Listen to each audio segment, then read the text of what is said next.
Приветствую, ребята! Вы на канале Юра. Сегодня снова речь пойдет о ремонтах, о затратах, как и в прошлый раз. Только проблема более глобального масштаба. И речь пойдет о Мерседесах, как вы поняли из названия по картинке. Что может быть прекраснее, чем стебать Мерседес? Стебать Мерседес вообще любимое дело. Ну ладно, шутки шутками, но всегда хочется стебануть другой концерн, да? Ставьте лайк, если вы поддержите эту мысль. В общем, суть такая, когда я делал свою машину, опять же повторяюсь, речь была в прошлом видео об этом, ссылки будут в описании, можете посмотреть, если вам интересно. Заменил ГБЦ, прокладки, вот такие вот более мелочные проблемы. Мне попался ML на глаза, я собрал по нему информацию, поспрашивал, что там, к чему. Я решил отложить эту информацию, думаю, может, сниму видео потом. И еще, кроме этого, я 2 года назад снимал обзор на Силесы. Было 2 Силеса в хорошем состоянии, молодцы владельцы. Ну, видео не провалилось, все было хорошо. С течением времени оно, конечно же, затухало. Временами набирало просмотры, какой-то резкий всплеск был. Потом, опять же, затухание. Но в последнее время, в июне-июле, 2 месяца видео было в топе 5 самых просматриваемых видосов на канале. То на топ-3, то топ-4, то снова на 3-е место залезало. В общем, в топе 5 по просмотрам оно снова пошло набирать просмотры, снова стало актуальным. И кроме того, мне в телегу, я открыл канал телеги, ну такой дружеский чат. Я там пытаюсь умничать, мы обсуждаем какие-то темы, спорим. Вот интересно, вот ребята делятся фотками разными автомобилей европейских, кто по Европе катается, ну в основном-то дальнобой. Переходите, подписывайтесь, ссылка в описании, я надеюсь, вам понравится. И вот мне в телегу написал подписчик Дмитрий, говорит, что ты скажешь о ОМ642 дизель? Я говорю, да не вопрос, вот тебе плейлист на Мерседес, смотри. GL-ка, 2.2.1, дорестовый и рестовый, там я распинался по ОМ642 дизель, по другим моторам, по коробке 7G-Tronic, можешь посмотреть. Ну, пообсуждали, он рассказал свою историю, он ездит на Силесе, ну, первым 219-я будка. Вот, пообщались. Потом написал другой подписчик, Александр. Говорит, слушай, я тут хочу CLS посмотреть. Посмотрел твой обзор. Ну, мне машина нравится, она красивая. Все равно, что ни говори, это молодежный стиль. Всегда хочется выпендриться перед ровесником, ну, перед противоположным полом. Больше понты, чем сама машина. Говорит, но дизеля, вроде я дизеля не особо люблю. 5-литровый V8, ну, это расходы. 3.5, знаю, что проблемный, но вроде люди пишут, что, прошу прощения, буду в очках, потому что уже практически с закрытыми глазами. Говорит, пройти, ну, 3.5 пишут, что капитально, вроде нормально, что скажешь, что думаешь. С чем можно столкнуться с 3.5 М272 мотор? Ну, во-первых, я не буду рассказывать снова о этих движках, потому что то, что я рассказывал на Силесах, в принципе, добавить больше нечего. Поэтому я просто нарезку вставлю из того видео. По движкам у обоих автомобилей 5-литровый V8, 113 мотор. Здесь, там полный сток. Здесь впуск установлен от 55-го AMG. Поршень 97, ход 84, 306 лошадиных сил, 460 крутящего момента. Степень сжатия 9,5, фазорегуляторов нет. ГРМ двухрядная цепь. И, как заявлено, пишут на форумах владельцы, вот с 3.5, 272, 273 V8, который его сменил, там больше встречается задиров в цилиндрах и больше проблемы на масложоры и все остальное. Ну, вообще 3.5, 272, 273, в принципе, лучше не покупать. По мне, покупать либо такой двигатель, 113, либо ОМ642 дизель. Про ОМ642 дизель я рассказывал на 2.2.1 рестайловым до рестайловым и GL-ки 166 кузов. Проходите, посмотрите, ссылки на них я оставлю все в описании. Также я там рассказывал про коробку 7G-Tronic более подробно, здесь останавливаться на коробке не буду. Проблема — это расход масла, как правило, задубевшие маслосъемные колпачки, встречаются течи масла с масляного фильтра, теплообменника, ну и также забивается вентиляция картера, выдавливает сальники, и также, то есть с возрастом прокладки, сальники всякие и так далее, нужно все это устранять, все это возраст, но это мелочь по сравнению с 272-м, 273 мотором. Не сказать, чтобы он прям рвал впереди планеты всей и был, но достаточно необычно. В городе все равно много кого его не дернет еще. Расход по городу. Если брать среднюю скорость 25 км в час, как говорит владелец. Опять же, город городу рознь тоже. У нас более-менее больше прямых, и так у нас расход не особо большой, ну, в сравнении с другими городами, не так много пробок. Но при средней скорости 25 км в час он расходует меньше 16 литров. 16, ну и чуть меньше, вот так. Конечно, если жарить, дубасить дальше, то 30 км в час средняя скорость будет 18. Ну, в этих диапазонах все-таки V8 на 3.5 272 моторе. Первое, это умирает к 70-100 тысячам пробега, умирают заслонки впускного коллектора. Но опять же, течи масла. И также там происходит износ звездочек балансировочного вала.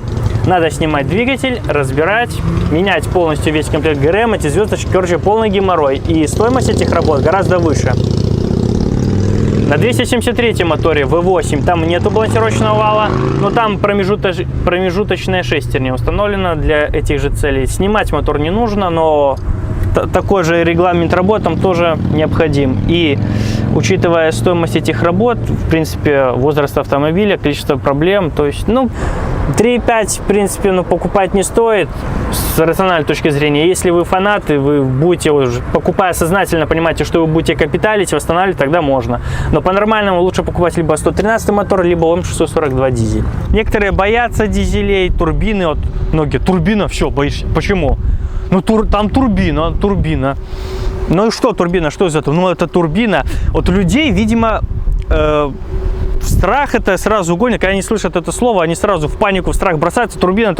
Видимо, вот, чтобы там вентилятором назвали, то уже было бы нормальное отношение. Не ТДИ, а ВДИ.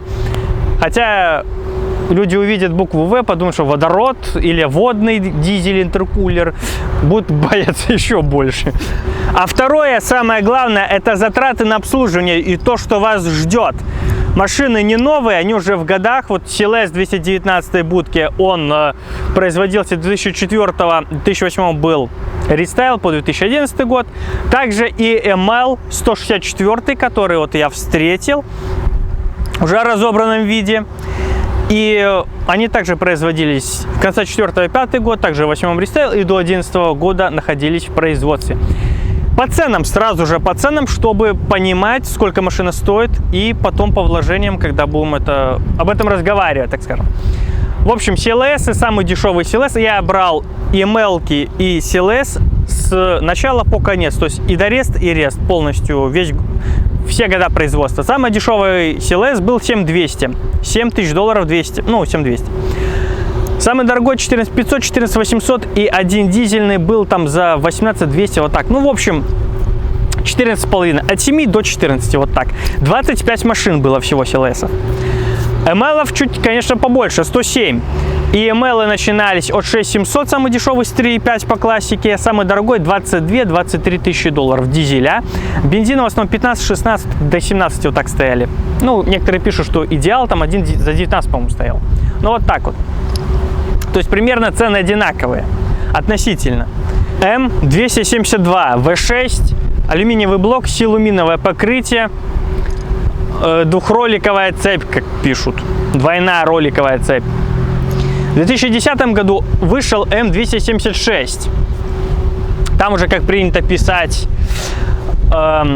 чугунные гильзы, уже на самом деле там плазменное напыление, железосодержащие композиции, как они пишут так красиво. Ну, в принципе, чугунные гильзы, как в большинстве источников указывают, и все люди чугуну, выяснилось на практике, что М276 он надежнее в этом плане. Но там тоже критики поимел за счет того, что есть много пластиковых элементов и слабоватые форсы на бензин плохой. Хотя все современные двигатели критичны к качеству топлива, масла, охлаждающей жидкости, я в прошлом видео с вами это рассказывал. Ну и вот, на примере этого ML, он приехал на капиталку, время пришло, пробег заставил, так скажем. Достал я уже в разобранном виде. Внимательно, если посмотреть на фотки, я прошу прощения за качество фотографии. Но даже и на этом качестве видно, что стенки цилиндров стерты как будто наждачкой. Нужно гильзовать блок.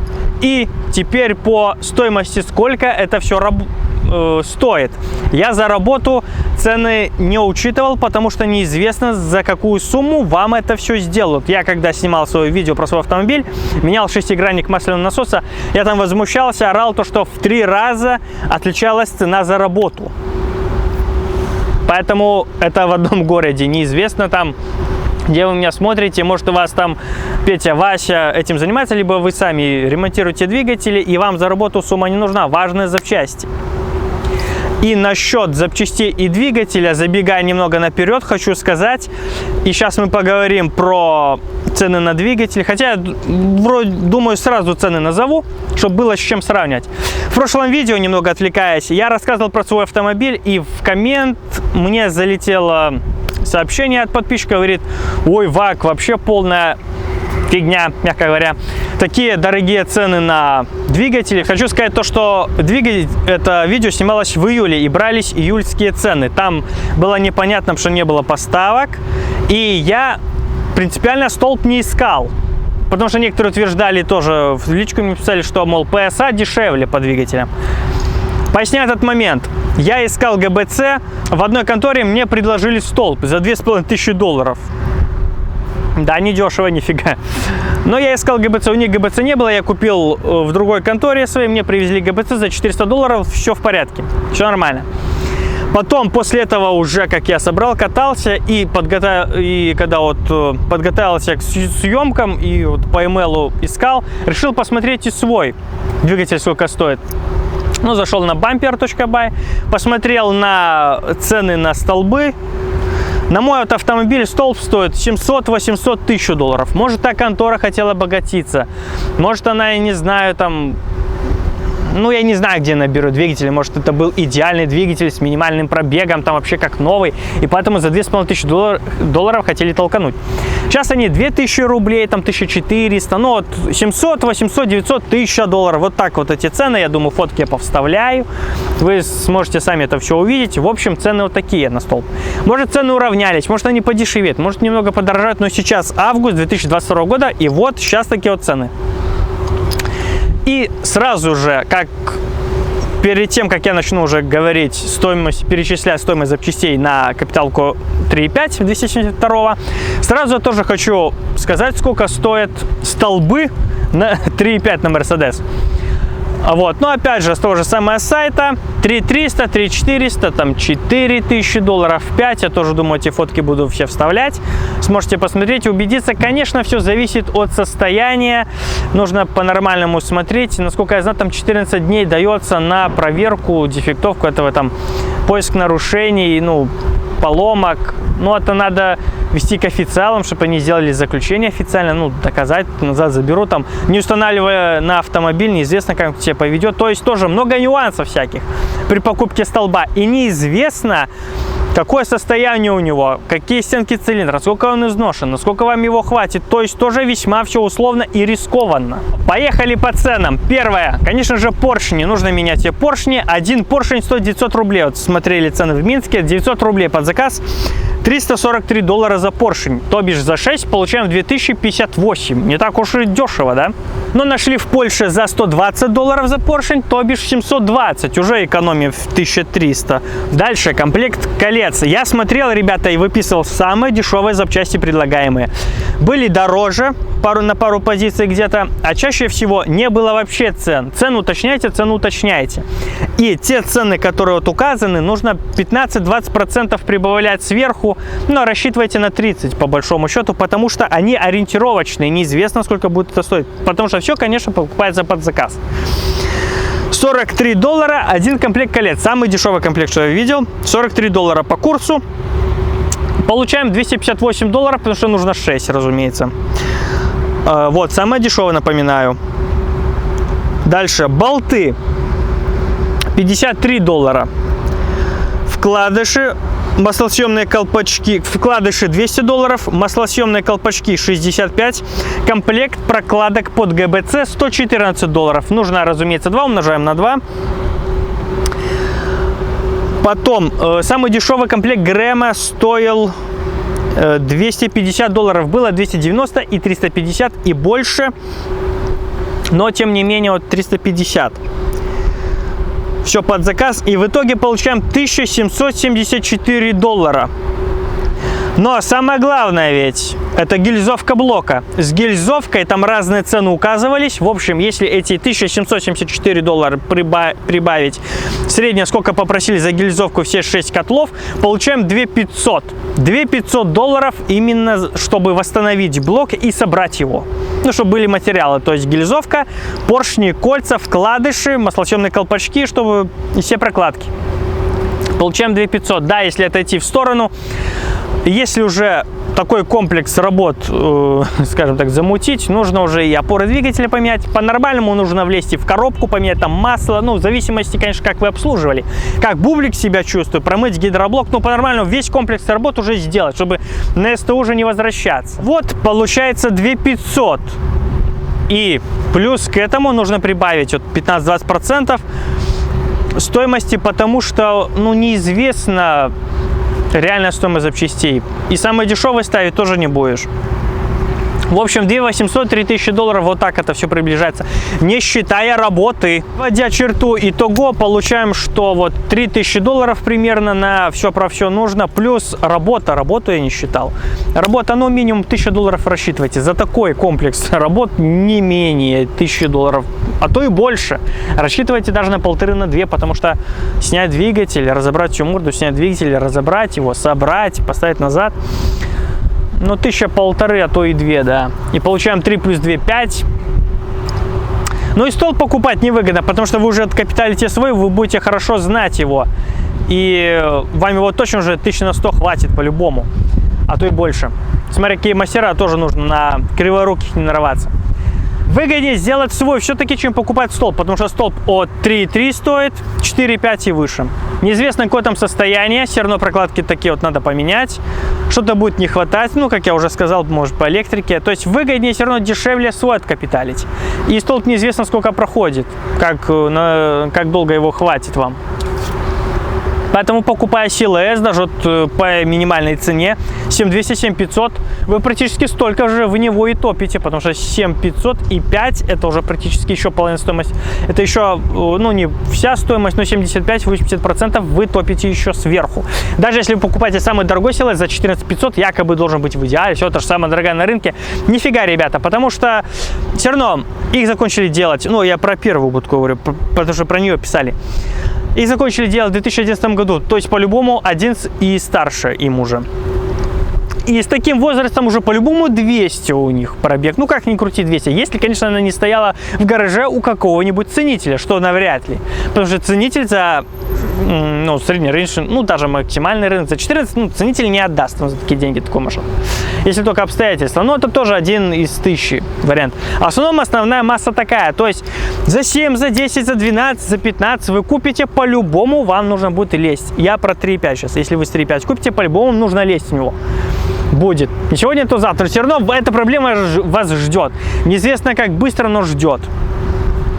Если вы по рукам, машина ходит, купили, другому продали, там год покатались, все равно есть риск, что это произойдет именно у вас. Этого не избежать, это нужно учитывать. Я веду к чему? То, что 3,5 я как и не рекомендовал тогда, тем более в 3-кратном размере, а то и 10-кратном я не рекомендую покупать его и сейчас. Вот, но тем не менее, повторяюсь еще раз, 7500, даже если вы покупаете пятерка, вот вам светит. Не считая еще проблем, там, может, с коробкой нужно будет повозиться, там, бублик, может, уже, ну, от состояния коробки тоже зависит. Плюс ходовая, где ремонтировался мой B6, там пригнали с CLS. И там незадолго до этого, это был июль, делали работы по ремонту ходовой. Там пневмы нету, там именно вот рычаги, сайлентблоки, стойки стабилизатора вот с этим копошились. В итоге 750 белорусских рублей за работу, это $286. Именно за работу, не считая всех рычагов, сайлентблоков, то есть уже затраты по ходовой немалые. Но это не Solaris, по-любому, это уже премиальный бренд и нужно будет раскошелиться. Поэтому подходите со всей ответственностью к покупке такой машины. И выбирайте двигатель все же, потому что откапитален двигатель тоже это ни о чем не говорит, потому что есть такие криворуки, что люди жалуются. И если уже вам грозит такая работа, не забывайте про заказ снаряд, Потому что в суде вы свою правоту ничем не докажете. У вас должны быть документы, чеки, заказ на ряд, что вам делали такие работы. Все заключение, что у вас были доказательства этого. Иначе вас пошлют просто, и вы ничего не докажете в суде. Вы потеряете время, деньги, нервы, и машина будет кататься на эвакуаторе, а вы на такси.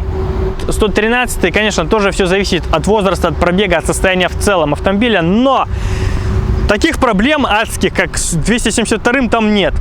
Да, тоже прокладки, маслосъемные колпачки придется поменять, да, где-то $500 на это все уйдет, на все прокладки, маслосъемники, притирка клапанов, вот это все собрать.